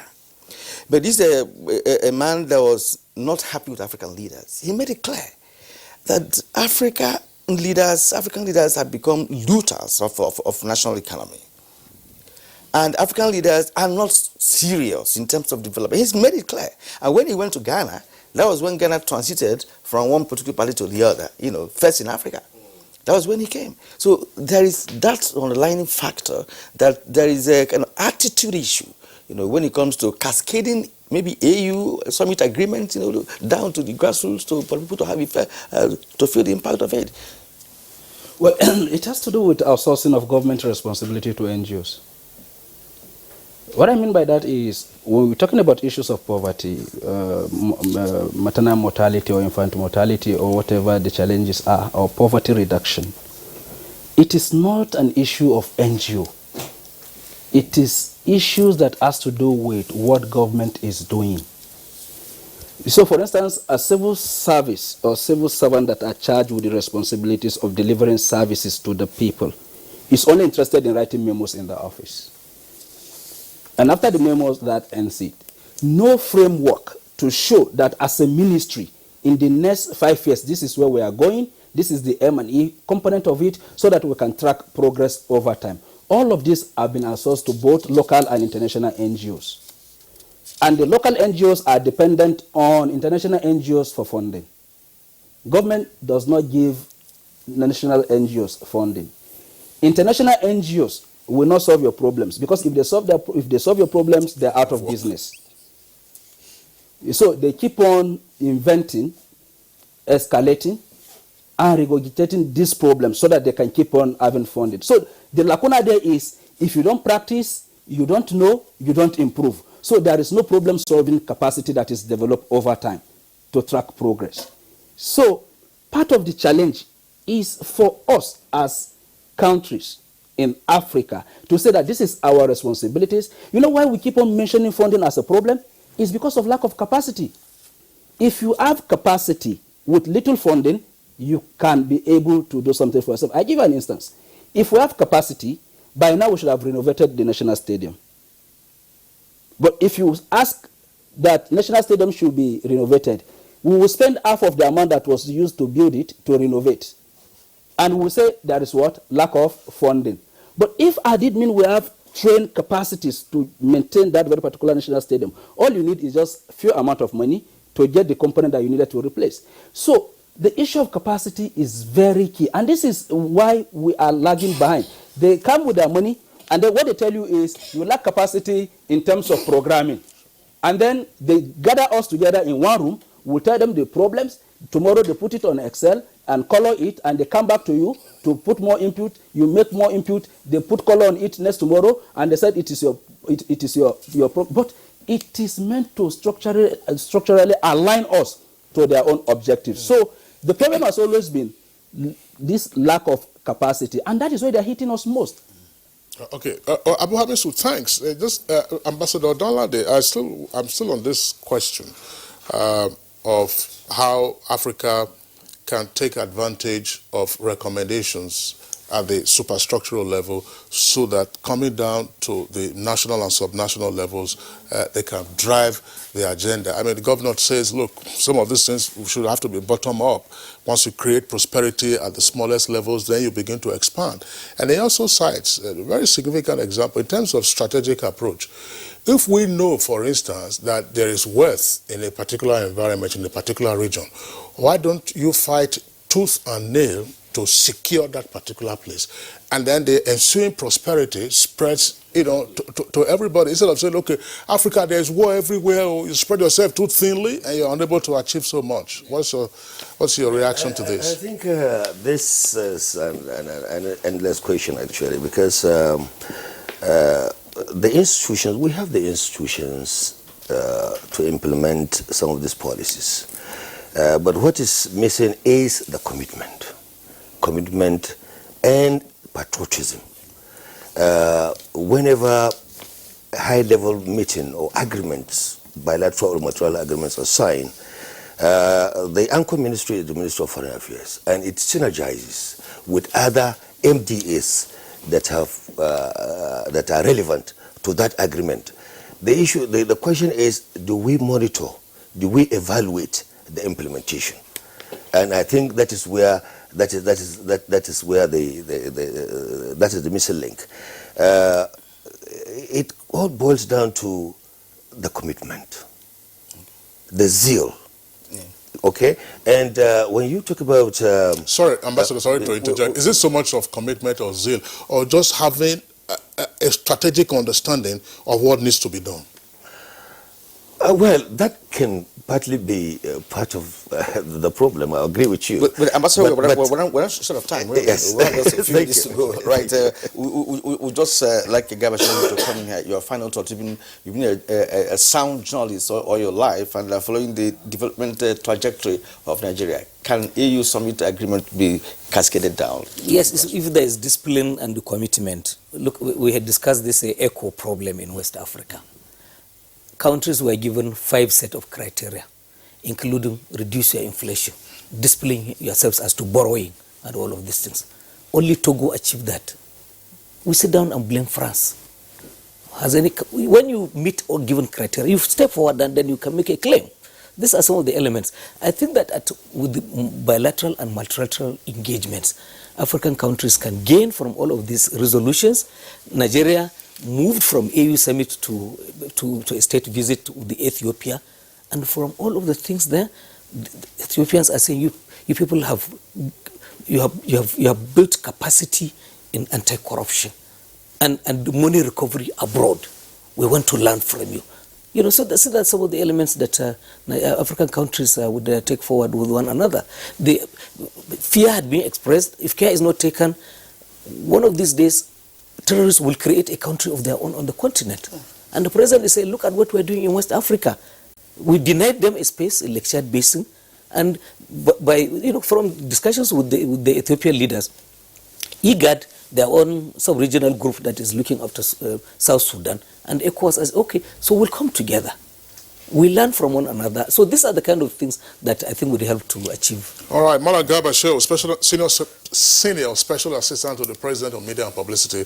We appreciate your being with us on Good Morning Nigeria today. Dr. Abu Hamisu, political scientist and public affairs analyst, also thanks a lot for being around. And Ambassador Dauda Donladi, Nigeria's former envoy to Pakistan, thanks a lot for being with us on Good Morning Nigeria. And last but not the least, Professor Ben Ayade, Executive Governor of Cross River State, would like to thank you for being with us. We're cracking a joke before you came that one of your budgets was christened kinetic crystallization. We'd like to appreciate your crystallization of your ideas on the program this morning. Intellectualism in development. Absolutely. Intellectualism in development. That's nice. Absolutely. So that does it for us today on Good Morning Nigeria. We thank you for tuning in. The program returns tomorrow, same time, 7 o'clock in the morning. Until then, do enjoy the rest of your day. My name is Kingsley Osadolo. And I'm Kurian Umaya. Have a great day.